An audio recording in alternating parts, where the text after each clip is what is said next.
Hello welcome back to my channel. അപ്പോൾ ഈ video എന്ന് പറയുന്നത് ഒരു വീക്കെൻഡിൽ തന്നെ കൊളാക്കിയ ഒരു ചുമയുടെ കഥയാണ് കേട്ടോ.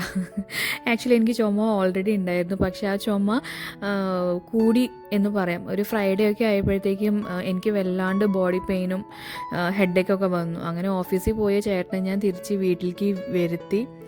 എന്നിട്ട് ഞങ്ങൾ ഡോക്ടറിൻ്റെ അടുത്ത് പോയി ബ്ലഡ് ടെസ്റ്റ് ചെയ്തു, പനി കുറയാനായിട്ട് ട്രിപ്പ് ഇട്ടു, എല്ലാം കാര്യങ്ങൾ ചെയ്തു. ചുമയ്ക്ക് വേണ്ടി നെബുലൈസ് ചെയ്യാൻ ഒക്കെ പറഞ്ഞു ഡോക്ടർ. പക്ഷേ ബ്ലഡ് റിസൾട്ട് വന്നപ്പോൾ എനിക്ക് ന്യൂമോണിയയുടെ സ്റ്റാർട്ടിങ് ആയിരുന്നു, ന്യൂമോണൈറ്റിസ്. ഇതിലേക്ക് മുന്നേ ഞങ്ങൾ ഡോക്ടറിൻ്റെ അടുത്ത് പോയപ്പോൾ ഡോക്ടർ ചോദിച്ചിട്ടുണ്ടായിരുന്നു അഡ്മിറ്റ് ചെയ്യണമെന്ന് ചോദിച്ചു. ഞങ്ങൾ പറഞ്ഞു വേണ്ട, കാരണം കുഞ്ഞുള്ളതല്ലേ, കുഞ്ഞിൻ്റെ ഫുഡും കാര്യങ്ങളൊക്കെ ഭയങ്കര ബുദ്ധിമുട്ടാവുമെന്ന് പറഞ്ഞു. പക്ഷേ ലാസ്റ്റിൽ എനിക്ക് വീണ്ടും ഞാൻ വീട്ടിലേക്ക് പോകാൻ നിൽക്കണ നേരത്തെ എനിക്ക് വീണ്ടും ഷിവറിങ് തുടങ്ങി, പനിയായി.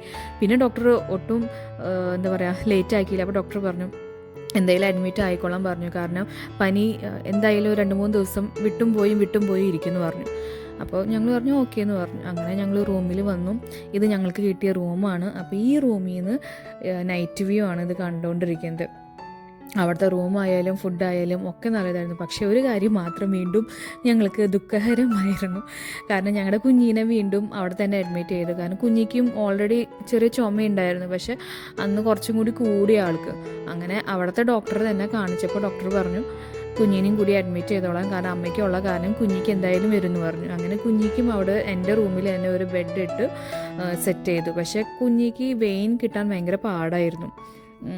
ഇതിക്ക് മുന്നും ഈ പ്രാവശ്യം ചേട്ടനാണ് കൊണ്ടുപോയതെങ്കിലും ഇതിക്ക് മുന്നും പോയിട്ടുണ്ട് ബ്ലഡ് ടെസ്റ്റ് ചെയ്യാനും കാര്യങ്ങളൊക്കെ. അപ്പോൾ അന്ന് കുഞ്ഞിക്ക് എന്താ പറയുക വെയിൻ കിട്ടാൻ തന്നെ ഭയങ്കര പാടായിരുന്നു. എന്തോരം കുത്തുന്നതെന്ന് അറിയാം, കണ്ടാൽ നമുക്ക് സഹിക്കില്ല. നമ്മുടെ കുട്ടികളെ തന്നെ കുത്തുന്നത് സഹിക്കില്ല, പിന്നെ മറ്റുള്ളവരുടെ കുട്ടികളുടെ കാര്യം പറയണോ?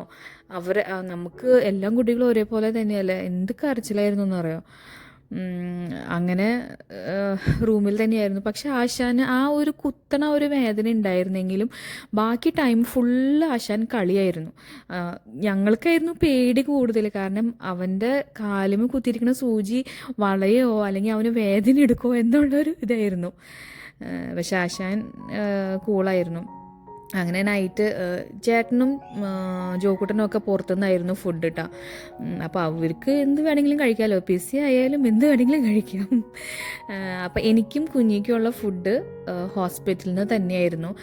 അവർ നമുക്കൊരു മെനു തരും. ആ മെനുവിൽ നമ്മൾ ടിക്കറ്റ് കൊടുത്താൽ മതി. നമുക്ക് എന്താണോ ഫുഡിൻ്റെ ആവശ്യം എന്ന് പറഞ്ഞു കഴിഞ്ഞാൽ അവർ അതേ ഫുഡ് തന്നെ കൊണ്ടുവരും. കാലത്തേക്ക് ബ്രേക്ക്ഫാസ്റ്റ്, പിന്നെ 10 മണിയാകുമ്പോൾ ഒരു ചായ കൊണ്ടുവരും, ചായക്ക് കൂടെ ഒരു സ്നാക്ക്, പിന്നെ ആഫ്റ്റർനൂൺ ലഞ്ച് ഉണ്ടാവും. പിന്നെ അത് കഴിഞ്ഞിട്ട് 3 മണിക്ക് വീണ്ടും ഒരു ചായ ഉണ്ടാവും. പിന്നെ ലാസ്റ്റാണ് നമ്മുടെ ഡിന്നർ. അതുകൊണ്ട് ഫുഡിൻ്റെ കാര്യത്തിലൊന്നും ഒരു കുഴപ്പമില്ല കേട്ടോ. ഫുഡും കാര്യങ്ങളൊക്കെ അടിപൊളിയായിരുന്നു ഹോസ്പിറ്റലിൽ. വേറെ എന്താ പറയുക, നാട്ടിലത്തെ ഹോസ്പിറ്റൽ പോലെ ഒന്നല്ല. ഇവിടെ എല്ലാ കാര്യത്തിലും നല്ല ഫെസിലിറ്റി ഉണ്ടായിരുന്നു. പിന്നെ കുഞ്ഞിക്ക് നമ്മൾ കുറുക്ക്, അതായത് സെറലാക്ക് മേടിച്ചിട്ടുണ്ടായിരുന്നു ഉണ്ടാക്കാൻ വേണ്ടിയിട്ട്. കാരണം എപ്പോഴും ഈ കഞ്ഞി തന്നെ കൊടുത്തുകൊണ്ടിരിക്കാൻ പറ്റില്ല. അങ്ങനെ സെറലാക്ക് മേടിച്ചിട്ടുണ്ടായിരുന്നു. സ്നാക്കും കാര്യങ്ങളൊക്കെ വരുമ്പോൾ അതെൻ്റെ ജോക്കൂട്ടൻ എടുക്കും. ബാക്കി ഫുഡായാലും അതിൽ നിന്ന് നമ്മൾ ഷെയർ ചെയ്യാമായിരുന്നു. ജോക്കൂട്ടനായാലും ഞാനായാലും ഫുഡ് ഷെയർ ചെയ്യും.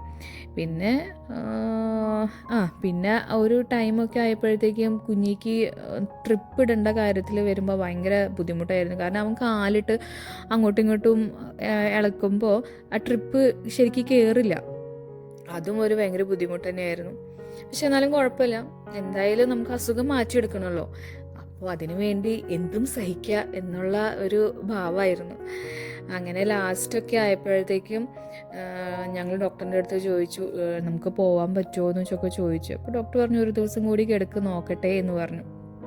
അങ്ങനെ എനിക്കൊരു ട്രിപ്പ് ഇടുന്നുണ്ടായിരുന്നു, ഒരു എസ്ട്രോജൻ ആണോ എൻ്റെ പേര് ഞാൻ മറന്നുപോയി. പക്ഷെ അതിങ്ങനെ കയറുമ്പോൾ കൈക്ക് ഭയങ്കര വേദനയായിരുന്നു കേട്ടോ. എനിക്ക് പറഞ്ഞു തരാനൊക്കെ അറിയില്ല.